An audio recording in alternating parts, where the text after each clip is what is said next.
যদি পরিচয় দিই, তার পিতার নাম আমিনুল ইসলাম। সে স্থায়ী ঠিকানা নিদানিয়া দক্ষিণ পাড়া বলুয়া বলে এখানে ঠিকানা দেওয়া আছে, আমরা সেটি দেখতে পাচ্ছি। এবং অন্য একজন আসিফ আহমদ, তার পিতার নাম রফিকুল ইসলাম, সেও নিখোঁজ হয়েছে এবং সেও দক্ষিণ নারুলি বগুড়া বলে আমরা জানতে পেরেছি এবং তার ঠিকানা দেওয়া আছে। এবং এখানে দেখছেন ইতিমধ্যে উদ্ধার করবার জন্য আরো জেএসপি যেটি নামানো হয়েছে সেটি আবারও সাগরে নিয়ে যাওয়ার চেষ্টা করছে। যেহেতু একদম ভালো আবারও নিয়ে যাওয়ার চেষ্টা করছে, আমরা সেটি লক্ষ্য করছি। আসলে এখানে পর্যটকরা আসতেও গোসলে নামেন না, কারণ এটি এক নিরাপদ সমুদ্র পয়েন্ট নয়, এখানে গোসল করা অনিরাপদ। সেজন্যই আসলে এখানে নিরাপদে যে গোসল করবে সেটি হয় না, অনিরাপত্তার কারণে এখানে যে গোসলে নামে না। তবুও এখানে যারা শিক্ষার্থীরা নেমেছিল তাদেরকে বারবার স্থানীয়রা সতর্ক করলেও তারা সেটি না মেনে গোসলে নেমেছিল এবং এরপরে এখানে এই দুর্ঘটনাটি ঘটে। এবং এখানে দেখতে পাচ্ছেন যে উদ্ধার অভিযান চলছে। এখন সর্বশেষ আমরা বলতে পারি যে একজনের মরদেহ উদ্ধার করা হয়েছে এবং আরো 2 জন শিক্ষার্থী নিখোঁজ হয়েছে চট্টগ্রাম বিশ্ববিদ্যালয়ে। এবং এখানে ফায়ার সার্ভিসের কর্মকর্তারা কাজ করছেন, ফায়ার সার্ভিসের টিম কাজ করছেন এবং আমরা দেখতে পাচ্ছি কর্মীরা কাজ করছেন, সিসিএফ লাইফ গার্ডের কর্মীরা কাজ করছেন। সব মিলিয়ে যে স্থানীয়রা কাজ করছেন, উদ্ধার করছেন, যারা নিখোঁজ হয়েছেন তাদের উদ্ধার করতে কাজ করছেন।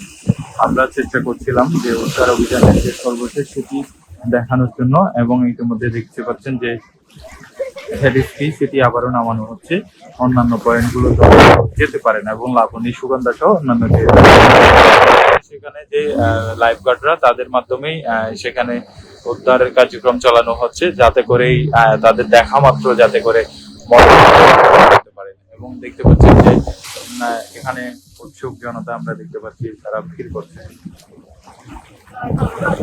এখন পর্যন্ত যে সর্বশেষ সেটি বলেছে একজন মরদেহ উদ্ধার হয়েছে, 2 জন ছাত্র এখনো নিখোঁজ হয়েছে। আমার কাছে এই ছিল সর্বশেষ।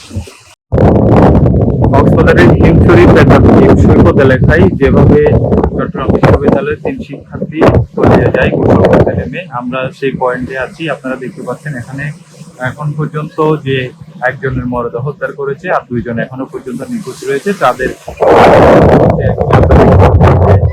কাজ করছে, আমরা দেখতে পাচ্ছি এখানে ফায়ার সার্ভিস কাজ করছে, সিসিএফ লাইফ গার্ড কাজ করছে, পাশাপাশি এখানে আমরা দেখতে পাচ্ছি দেখতে পাচ্ছি। এবং এখানে স্থানীয় সকাল থেকে ছিল তাদের আমরা দেখতে পাচ্ছি, তারা বলছেন যে সকালে তারা নিষেধ করলেও এখানে সমুদ্র সৈকতে নিষেধ অমান্য করে এখানে গোসল নামা এরপরে চলে যায়। অন্যদিকে আমরা দেখতে পাচ্ছি সিসিএফ লাইফ গার্ড শুরু করেছে, সে বিষয়টি লক্ষ্য করছে। ফায়ার সার্ভিসের কর্মকর্তার সঙ্গে কথা বলতে চাই, একটু বলবেন এখন পর্যন্ত সর্বশেষ পরিস্থিতি হচ্ছে আমাদের উদ্ধার কাজ চলমান রয়েছে। আমরা তাদেরকে উদ্ধার না করা পর্যন্ত আমাদের উদ্ধার কাজ বন্ধ হবে না। তো আমরা দেখতেই পাচ্ছেন দুর্যোগপূর্ণ আবহাওয়া, কারেন্টের পরিমাণ বেশি, তো এই জন্য কিছু উদ্ধার কাজ করতে ব্যাহত হচ্ছে। তো আমরা তারপরেও চেষ্টা চালাচ্ছি যে আমাদের যতটুকু সামর্থ্য বা সক্ষমতা আছে আমরা সেভাবে চার্জ কাজ চালিয়ে যাচ্ছি। ধন্যবাদ। হ্যাঁ, আমরা আসার সাথে সাথে একজনকে উদ্ধার করতে সক্ষম হয়েছি এবং মৃত অবস্থায়, আর 2 জন এখনো মিসিং রয়েছে। তাদেরকে আমরা উদ্ধার করার জন্য আমাদের উদ্ধার তৎপরতা চলমান রয়েছে। আমরা কথা বলছিলাম ফায়ার সার্ভিসের কর্মকর্তার সঙ্গে কথা বলছিলাম, তিনি বলছেন উদ্ধার কাজ চলমান রয়েছে।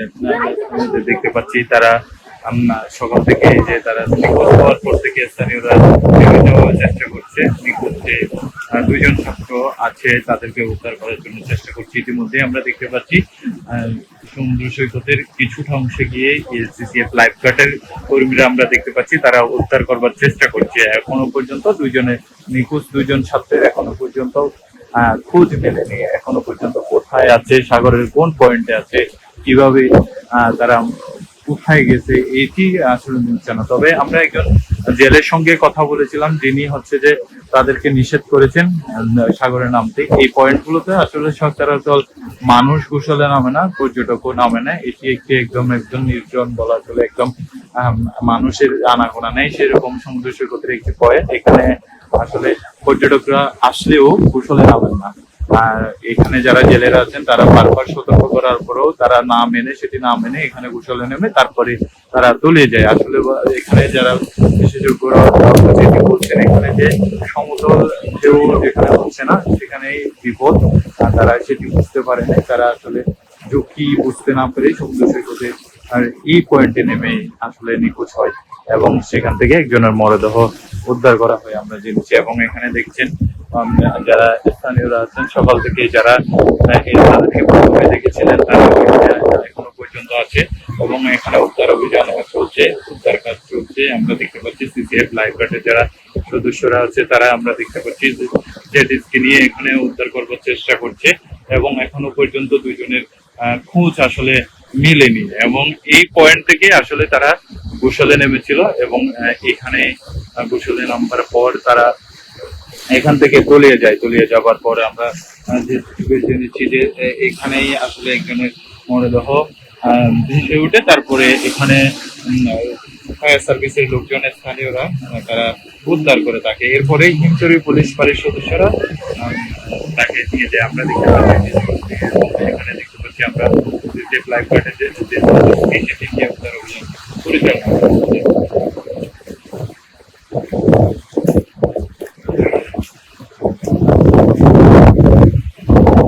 এখানে কোস্টগার্ড, নৌবাহিনী এবং অন্যান্য যে প্রশাসনিক কর্মকর্তা তারাও এসেছেন, তারাও চেষ্টা করছেন উদ্ধার করবার। আমরা একটু এখানে দেখছি পুলিশ কর্মীর দেখতে পাচ্ছি। একটু বলবেন, সর্বশেষ একটু বলবেন।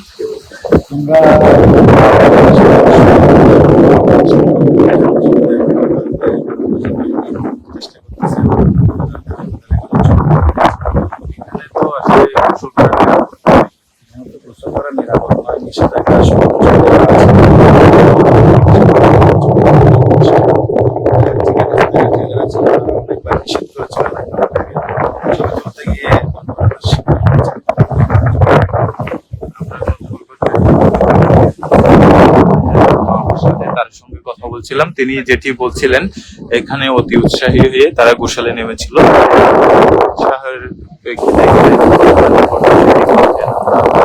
চেষ্টা করছি এখানে উদ্ধার অভিযান যেটি চলছে সেটি দেখানোর জন্য। এবং আমরা দেখতে পাচ্ছি তারা বলছেন যে লাবণী, সুগন্ধা সহ অন্যান্য যে পয়েন্ট সেগুলো ইতিমধ্যে হচ্ছে। এখনো পর্যন্ত খোঁজ মেলেনি খোঁজ মেলেনি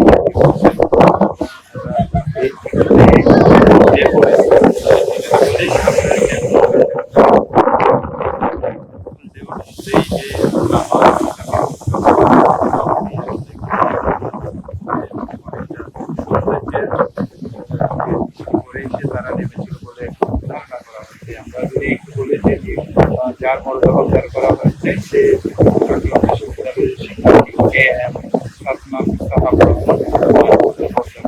তার সঙ্গে একই সাথে যে আরো দুজন ছাত্র নেমেছিল তারা এখন নিখোঁজ রয়েছে। তারা সকলেই প্রবীণ এমপ্লয়মেন্ট স্টাডিজ বিভাগের 2023-24 শিক্ষাবর্ষের শিক্ষার্থী। দুজন যারা নিখোঁজ রয়েছে তাদের ফরিদ্র হাসান ও আসিফ আহমেদ বলে আমরা জানতে পারি। এই তিনজন আসলে কক্সবাজারে বেড়াতে এসেছিল। তারা এখানে নিখোঁজ হয়েছে, চলে যায় সাগরের পানিতে।